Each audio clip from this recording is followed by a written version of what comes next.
Assalamualaikum warahmatullahi wabarakatuh. Perkenalkan, nama saya Alivia Dias Muardiana.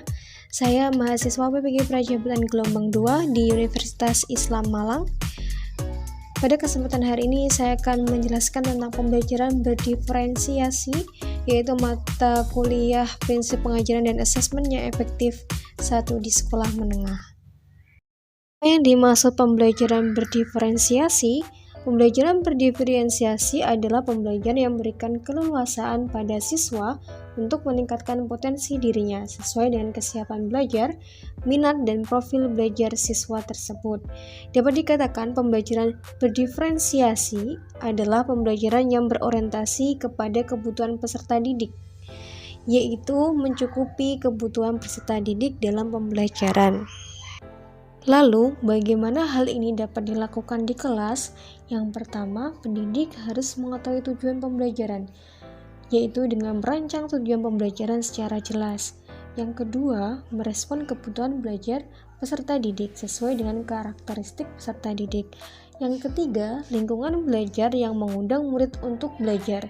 Jadi menerapkan metode pembelajaran yang menarik dan menyenangkan. Selanjutnya, manajemen kelas yang efektif. Pendidik harus memanage atau mengatur kelas menjadi kondusif.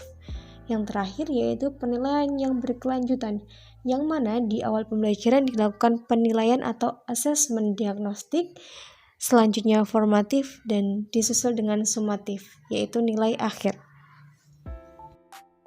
Ya, pembelajaran berdiferensiasi dapat kebutuhan murid dengan cara berikut.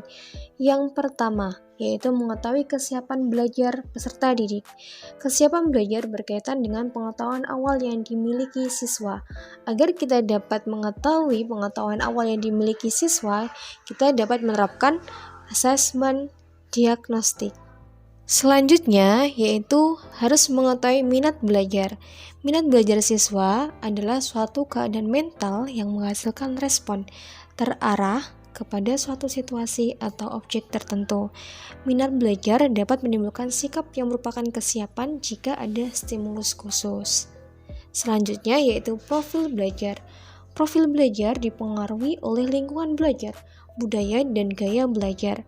Contohnya lingkungan belajar yang bising atau dengan suhu udara yang panas atau lain sebagainya. Sedangkan budaya yaitu budaya yang dihargai di masyarakat tersebut. Dan selanjutnya adalah gaya belajar. Nah, gaya belajar siswa secara garis besar dapat dibagi menjadi 3, yaitu visual, auditory, dan kinestik.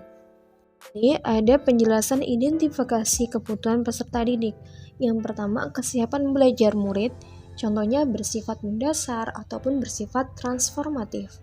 Yang kedua, cepat ataupun lambat, konkret ataupun abstrak, sederhana ataupun kompleks, terstruktur ataupun terbuka, tergantung atau mandiri.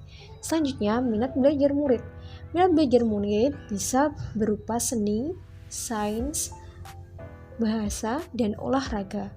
Selanjutnya, profil belajar murid, yaitu lingkungan belajar, lingkungan sekitar, gaya belajar, kecerdasan majemuk, dan budaya. Selanjutnya, tahapan pembelajaran berdiferensiasi. Yang pertama yaitu menentukan konten.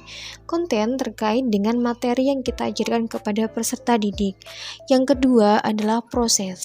Proses adalah mengacu pada cara murid memahami materi, bagaimana murid bisa memahami materi yang telah kita sampaikan atau konten yang telah kita sampaikan. Selanjutnya yang terakhir adalah produk atau suatu benda atau pencapaian, yang mana produk adalah bukti yang menunjukkan apa yang murid telah pahami dari proses pembelajaran konten yang telah kita sampaikan. Selanjutnya adalah keterkaitan atau relasi antara filosofi Ki Hajar Dewantara dan pembelajaran berdiferensiasi. Filosofi pembelajaran Ki Hajar Dewantara menegaskan bahwa pendidikan harus berpihak pada murid dan berpusat pada murid atau peserta didik. Hal ini selaras sama dengan pembelajaran berdiferensiasi, yang mana pembelajaran ini berorientasi kepada kebutuhan murid, jadi sama-sama berpusat kepada peserta didik.